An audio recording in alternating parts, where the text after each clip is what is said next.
friends, and welcome to Life of Love.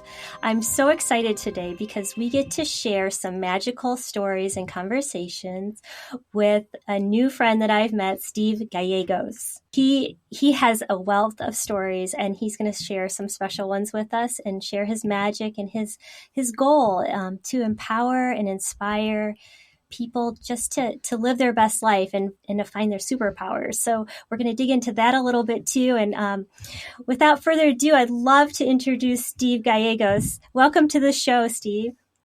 Julie, thank you so much for producing this show and for creating such great content for the world. I appreciate being a guest. Reading your bio is, like we talked about in the pre-interview or our talk behind the scenes, it's like you've had several lifetimes. Would you like to just share a little bit about your experiences so the audience can appreciate all the journeys you've had? All the journeys, yeah, that's a good way to put it. I have had some people have called me a cat with 9 and 10 lives. Others have said, you're the ideal Renaissance man, and I don't know what I am. I just know that I like doing different things, and I like finding different ways to serve. And it happens that I didn't know it at the time, but each time I move into a different career, it's just an extension of my purpose. It's an extension of what I was doing before. And so I'm literally just kind of advancing up the ladder. So I started as a United States Marine. From there, I moved on to being a law enforcement officer in Santa Barbara, California. From there, I moved to being a recording artist, a singer-songwriter recording artist, having my own record label production company. And I had my debut CD was considered for a Grammy Award in the year 2000. I was also a board-certified civil trial lawyer at the time. I served a lot in the entertainment industry.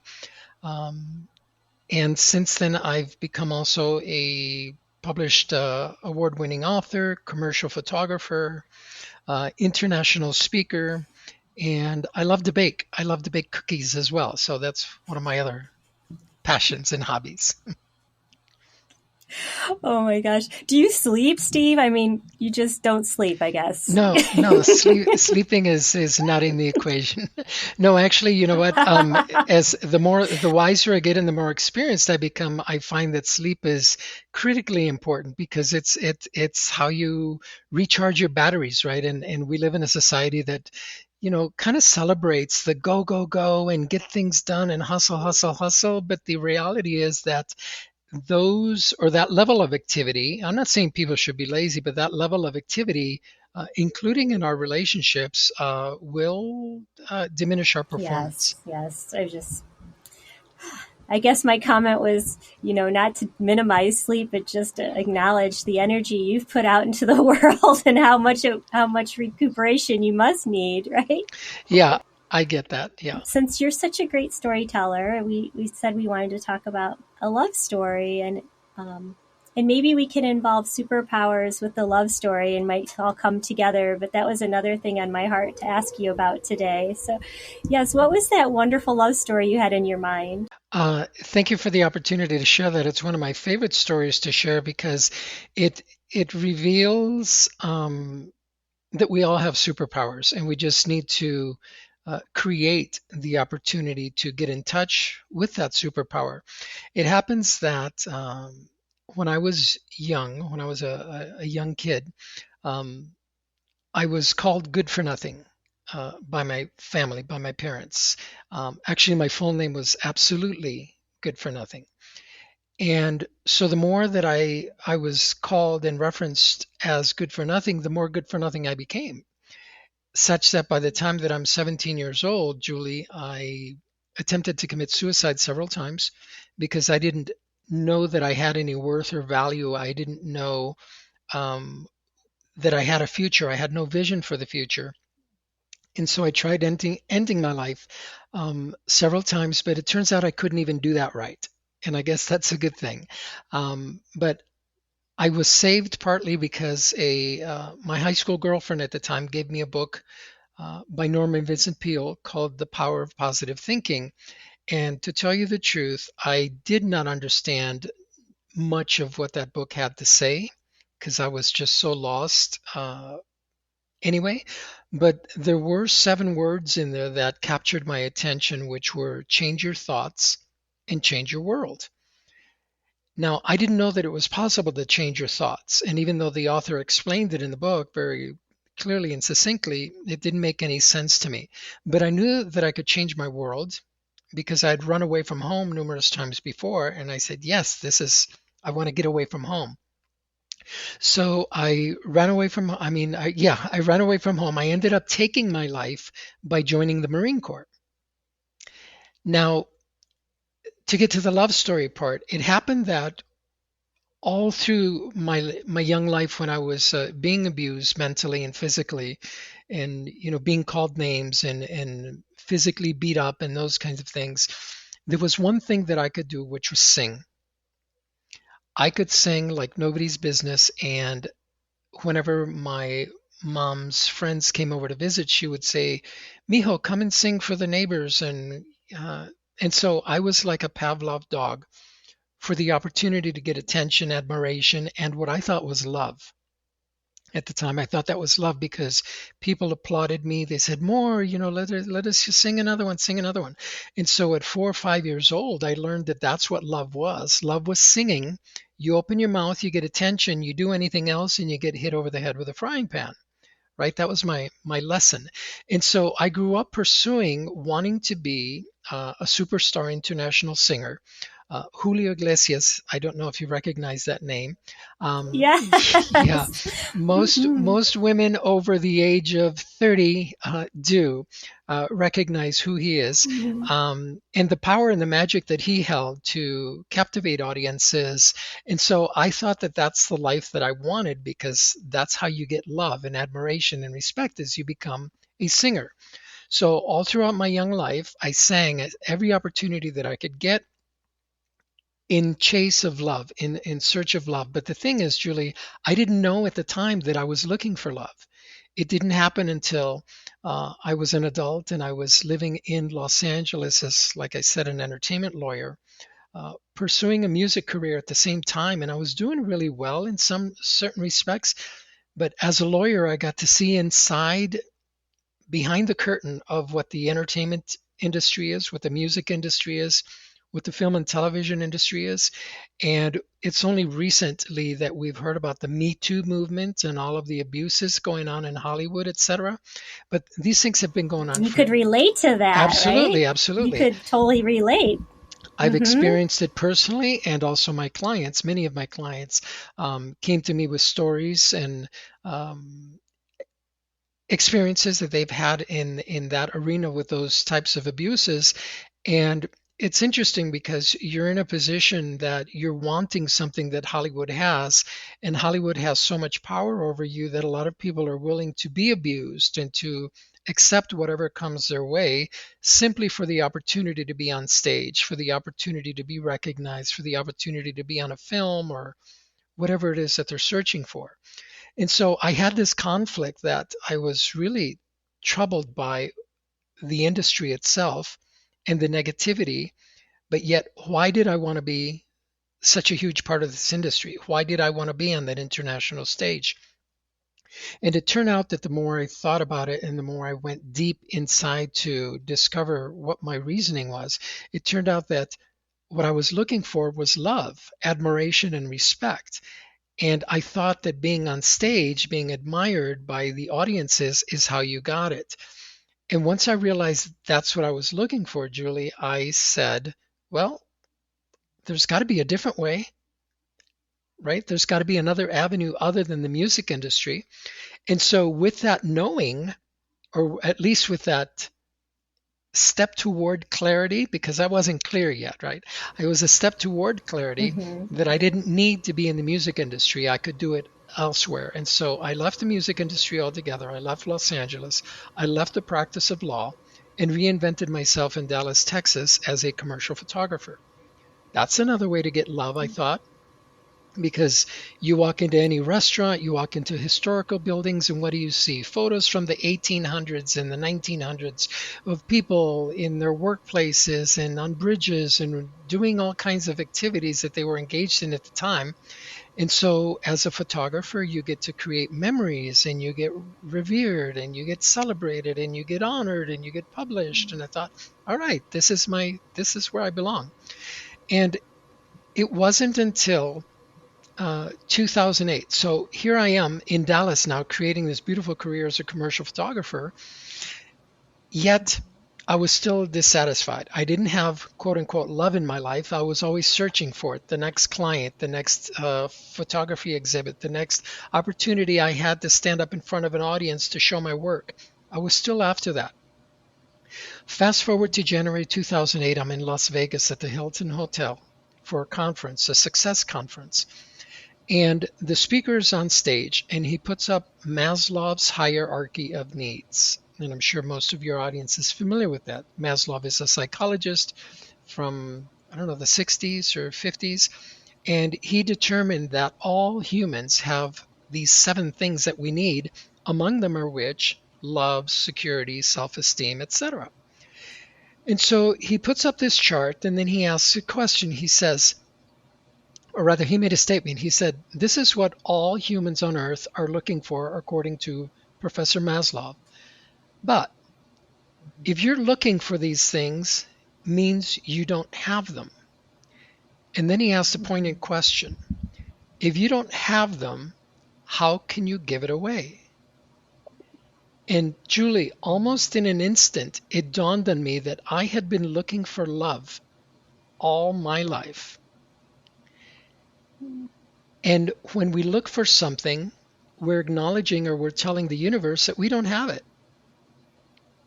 And if we don't have it, how can we give it away? So no wonder I didn't have love in my life, right? A relationship, a partner. I had been divorced for 10 years, for about 10 years at that time. And I'd been looking, but, failed relationships not working out, bad relationships, making bad choices, etc. And it's because I didn't have love to give. And once it dawned on me, I was able to make an instant connection with everything that I had tried previously in my life. And I stood up in the middle of that ballroom, I didn't raise my hand or anything. I just stood up. I said, "Are you effing kidding me?" And everybody everybody in the ballroom turns and looks and says, "Who's this guy?" Right? I'm sitting in the back of the room because I had arrived late.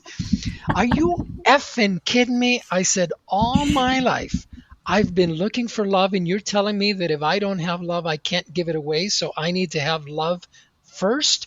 And he said, gently and quietly, "That's correct." I said, "Oh my God." So I sat down and instantly I was, like I said, it was like my entire previous life crossed before me and I had seen all my mistakes. I had become aware of all my inability to find a quality relationship. And it's because I was looking for something that I was not prepared to give, right? Because I was seeking love. I was seeking love from outside of myself. And when we do that in the sense of a relationship, we enter relationships based on need, right? In other words, if we get what we believe is love or attention or respect from another person, we think, oh, they love me. I need that person. I need to be with that person. I need that person in my life.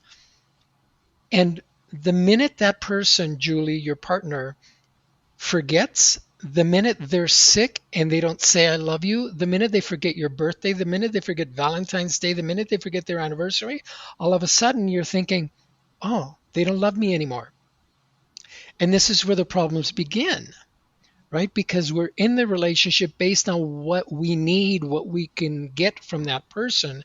And if that person forgets or is unable or simply is just too darn tired to give it anymore, all of a sudden we feel unloved, rejected, unwanted, undesired, and then we start looking for answers elsewhere.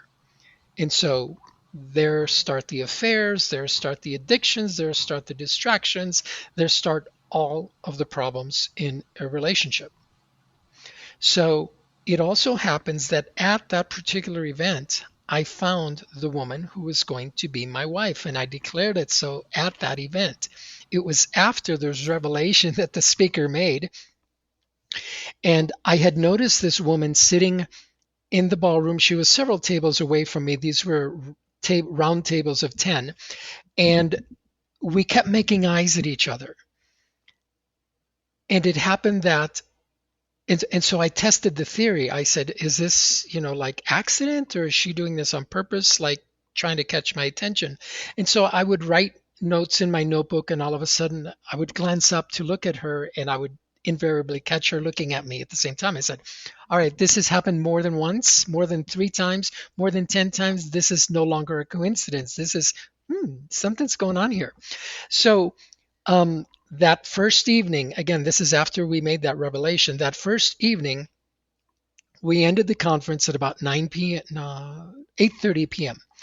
And we're in the Hilton Hotel. And so my friend Mike and I that had attended from Dallas, we said, hey, let's go get something to eat. We're hungry. It's been a long day. Okay, great. So first restaurant we go to is a Tex-Mex restaurant. Nope, we get Tex-Mex in Dallas all the time. Let's find something else. 30 minutes later, having toured the entire hotel and all of the restaurants, we end up back at the Tex-Mex restaurant. Fine, let's just go in here, get a bite to eat, and call it a day. Well, we're seated by the hostess, and what happens is I look about 15, 20 feet away from me, and the woman from the conference is sitting there with her table mates, and they're getting ready to leave because they had obviously been there, enjoyed their meal. They knew what they wanted to eat much, much sooner than we did. And I elbow my friend Mike and I go, Mike, look, there's the girl from the conference. And he goes, yeah, I see her. I go, well, stop looking at her. She's mine. Um, so, so it happened that I was seated in such a way that everybody from her table, in order to exit the restaurant, they had to come towards me and turn in order to reach the door. So I was like a guard, right? I was like guarding the hallway, the pathway for them to exit. And so she had to come by me. There was no other way that she could exit the restaurant without coming by me. And so she's the last one to leave her table. She starts walking towards us, and I'm looking at her, trying to make eye contact with her. She's not making eye contact until maybe 5, 7 feet from the table. Suddenly she just raises her eyes, looks at me, and gives me a gentle nod, an acknowledgement, and I kind of mouth the word hi. And then she turns to exit the restaurant and took 3 or 4 steps. And Julie, you could literally see the hand of an angel, what we like to say, or Cupid, shoot her in the back with an arrow and say, stop, turn around, and go back to the table, because she did. She stopped dead in her tracks, turned around, and I was watching her, and it was like, this wasn't a joyful, voluntarily, hey, I want to meet you guys. This was like I don't know what I'm doing, but I'm being pulled back towards you for some reason. And when she tells this story, it's just as beautiful and funny, because she tells it from her point of view. Says, I wanted nothing to do with men. I wanted nothing to do with him. Yeah, I was kind of attracted, and I knew that there was something there, but I wasn't. I was purposely wanting to avoid him. Is my wife's perspective? Well, I mean, Steve, can I interject? Yes. Because I'm just dying here. I mean, here you're an ex-cop, an ex-Marine, and you're on a mission. You're like, you know exactly what you want. I mean, that was probably a little intimidating for her. You don't know the half. You don't know the half of it yet. Yes, because it wasn't long after that. It was like what, maybe 2 weeks later, where I'm painting this vision for us, of rollerblading hand in hand and doing things in Dallas and all this together. And this, we weren't even dating yet, but I'm already painting this picture because I knew what I wanted, right? So anyway, getting back to the story. So she comes to the table. Yeah. I stood up, pull out the chair for her to sit down. She says, I can only stay a minute. I say, of course. We know it's late. Hi, what's your name? What do you do for a living? The pleasantries, the usual exchange of information. What are you guys doing here? How do you know the speaker? All this stuff. And it was just a few minutes. And I'm sure that within that conversation, as we would normally do, I asked her, where are you from? And all I heard her say was, I live across the street from you in Dallas, Texas. The reality is... What? Wait. The reality is, Julie, is that she lived in Calgary, Alberta, Canada. But like I said, I didn't hear that because I was just like, so, oh my God, this girl is amazing. This woman's amazing. And I like her a lot. I don't know why, but I'm feeling this beautiful energy between us. And I what I'm sharing is that she told me a bunch of things, but I don't remember what she said, right? Because it wasn't, I was somewhere else.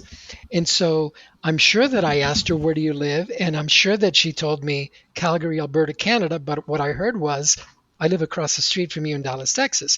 Because had I acknowledged and had I heard or become aware that she lived in Canada, my immediate thought would have gone, oh, this is never going to work, right? She's geographically Right, right. undesirable.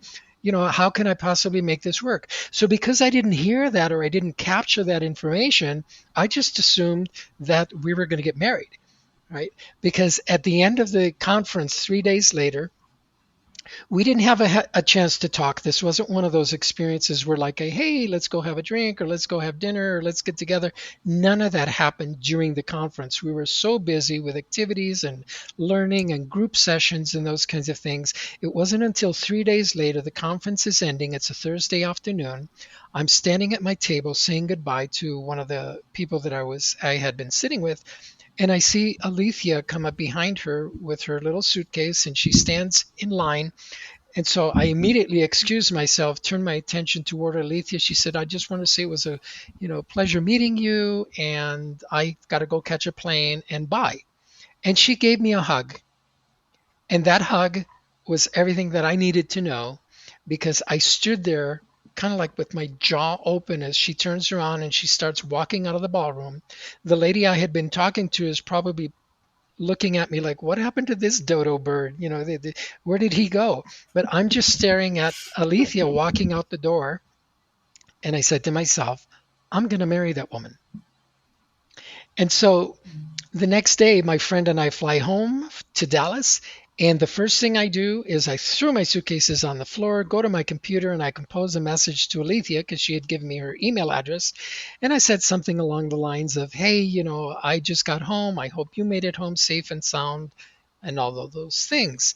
I go to bed, I go about the rest of my day, go to bed, wake up the next morning. It's a Saturday. The first thing I do is go check my computer, and I had a response from Alethea. I go, yay. And I checked the time and it was like 2:30 in the morning. I go, wow, this is really cool.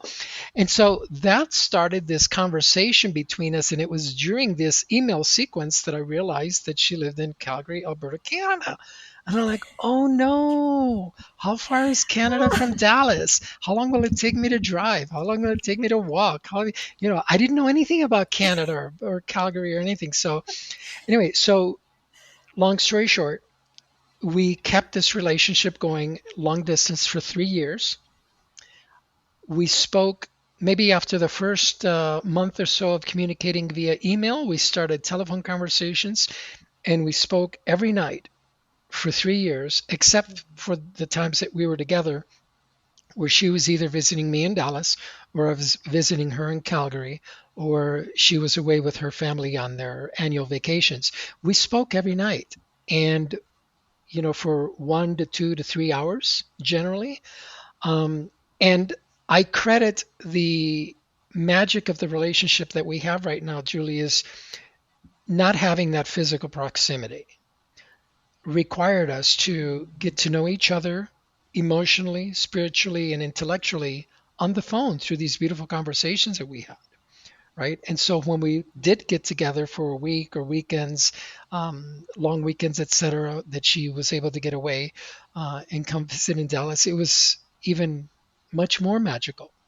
So anyway, because of immigration issues, etc., it took us, about 3 years before we could line up her fiance visa. And we got married in 2010. And so here we are, just having the time of our lives in Denver, spending more time together as a result of COVID than we were spending already, but loving it, loving every minute. We're business partners, we're partners in life. And it's all because I had to become the person that she wanted to be with. Number one, I had to change. right? It wasn't that I needed her to fill me, I needed her to give me, I needed her to do for me, all those things. I cannot make her or anybody happy, right? That's not my responsibility.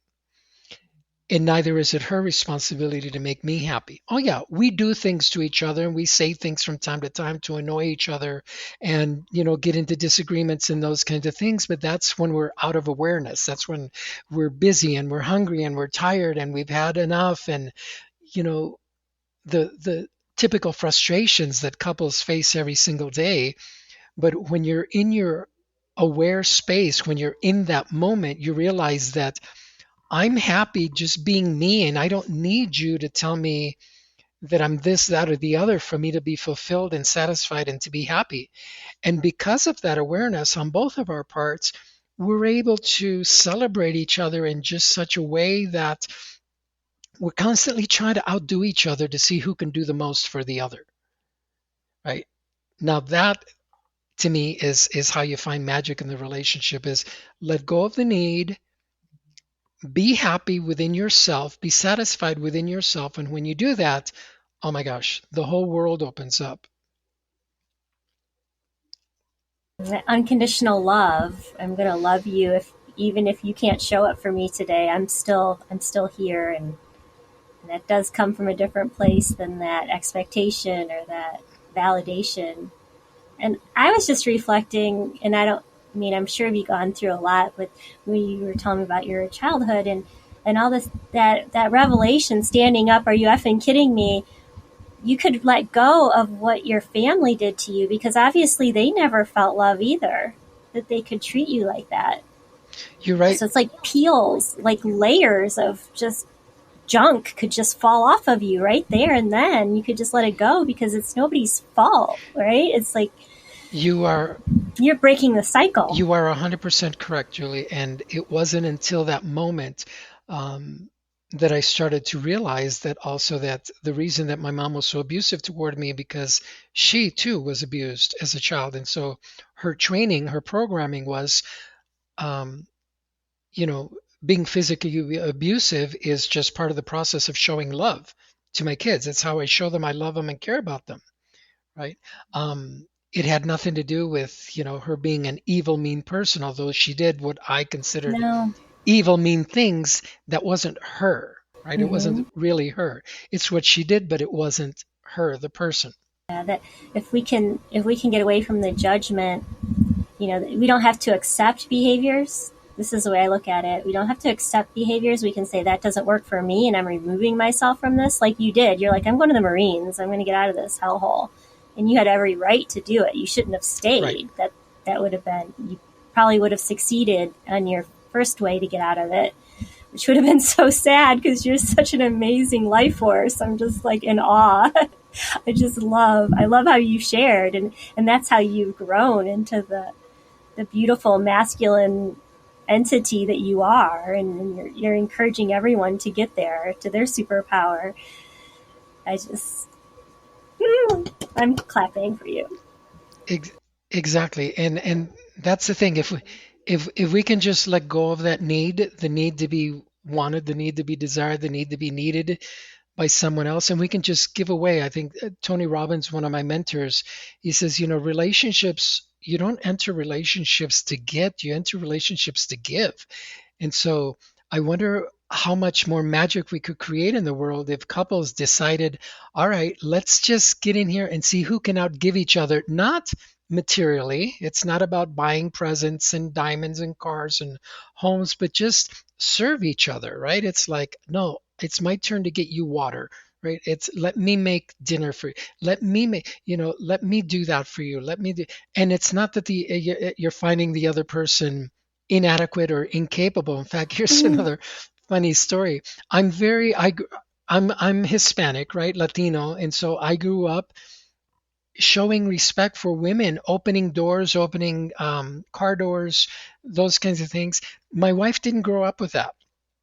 She didn't grow up in that environment. And so when she got together with me, she would come visit. I would open doors for her, and she was very resistant and hesitant to in other words, she didn't embrace that. And I saw that. And she's like, I don't need you to open doors for me. I'm very capable of opening the door myself, because she thought I was taking away her power. And once I explained where it was from, it wasn't that I see you as less than or less capable, because she's a jujitsu expert, and she had already taken me down physically, right? And so I knew that, it wasn't a physical weakness kind of thing. It wasn't a masculine thing. It's just like, I open doors for men. It doesn't. I'm walking in the building. There's a man come behind me. I don't just slam the door. I hold the door open for men, women, kids. It doesn't matter. That's who I am. And so she said, once she learned the reasoning behind it, she said, okay, I'll let you open the doors for me, but how about you don't do it all the time? I said, all right, when should I do it? She says, how about after 3 p.m., right? After 3 p.m., this is her reasoning. After 3 p.m., you can open doors for me. I said, okay. I love it. So that's what I did. And then she realized how goofy that was. That rationale didn't make sense, and so now she loves that I open doors for her. In fact, I call her my executive protection detail.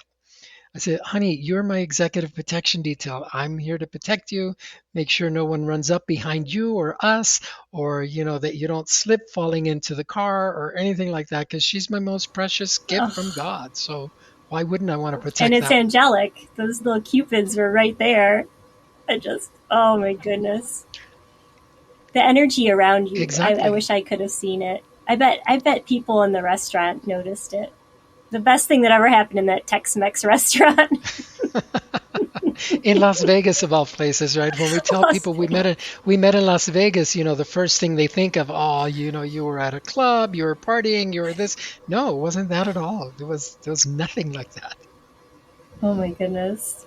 Mm, I just love that. And you know that Tony Robbins, he was a major influence in awakening my husband to where I was spiritually, because he was following along my coattails, and I was like, hey, let's go spend a weekend in Tampa, and there's this guy, he's going to talk and inspire, and he'll help you be a better entrepreneur, because my husband loves, he's a doctor, but he also likes the business end of it, and he likes to, you know just explore, and he's curious about business building. And so Tony was a major fuel in the fire. Well, he actually walked on fire that weekend. Oh, did It you? was so fun. But you're I've never. exhausted. I mean, you can't even put sentences together after a day at one of those conferences. I bet. I bet. Was that difficult for you to walk? I mean, it was mentally as much as physical, right? But literally, you didn't feel anything. You didn't feel the coals on your feet. I felt, but it wasn't as intense as I thought. Hmm. No. And he did the drumming. It was shamanic. But I just love, he had that cameo in that movie Shallow Hal.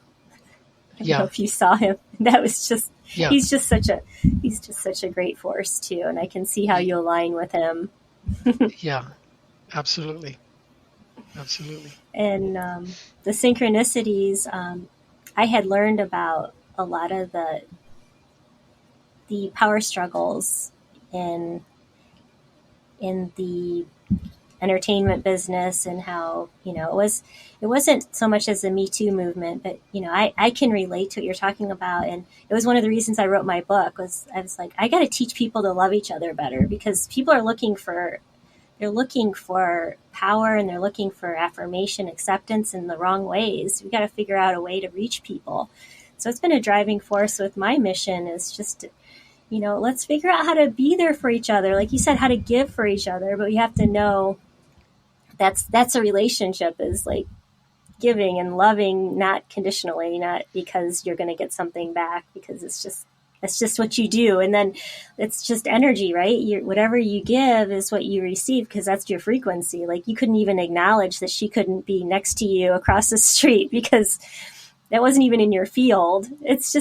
Your story is just so, on so many levels, just so inspiring. So thank you so much. Thank you for that, and thank you also for how you're showing up in the world, and number one, producing this show. I know it's not easy to produce a show. It takes a lot of time, a lot of commitment, a lot of dedication, a lot of equipment, and energy from you to give to other people.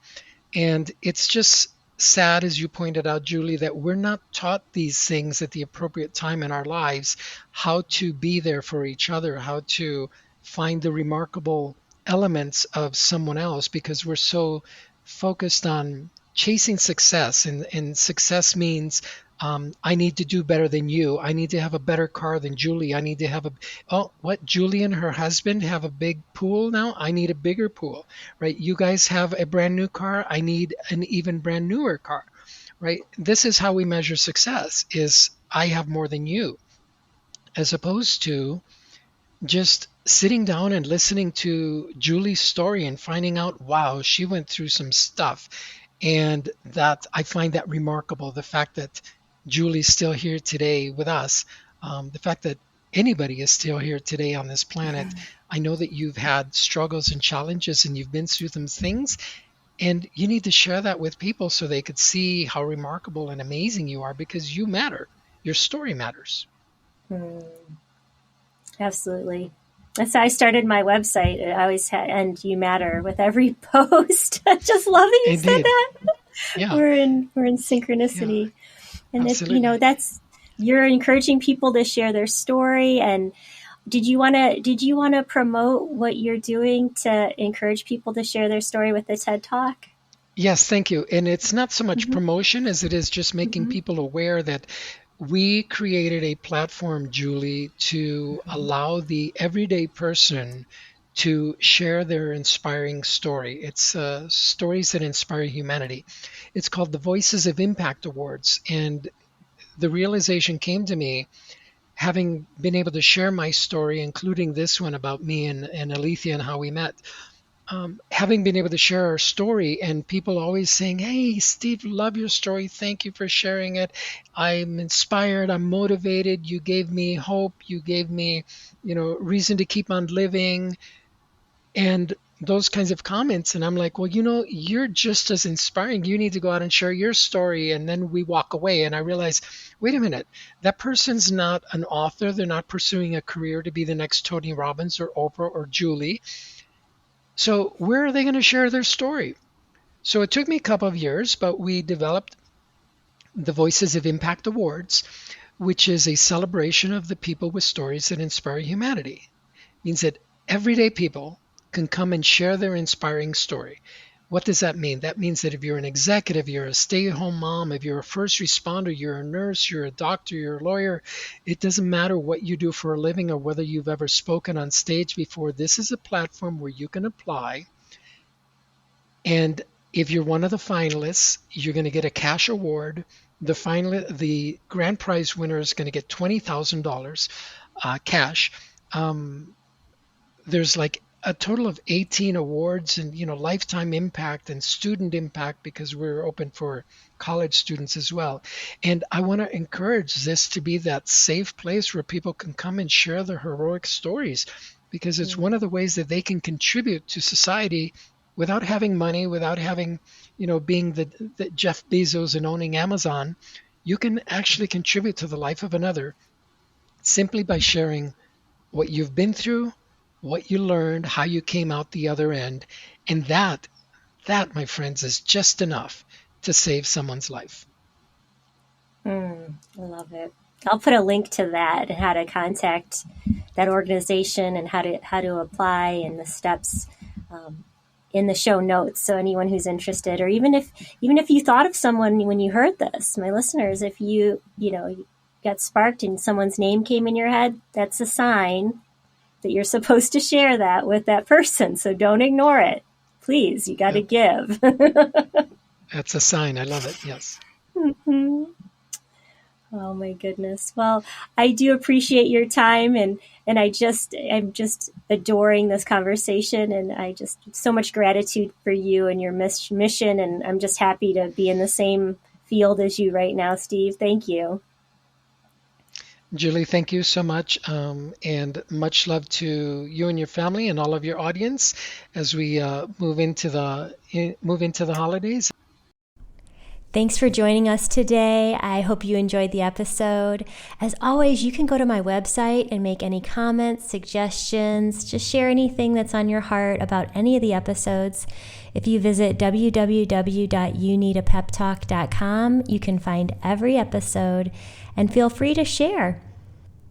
Your subscription to my podcast really matters, so if you can subscribe, share, go to Apple and rate my podcast. That really helps my listenership and gets my message out to as many people as possible. So I do appreciate that.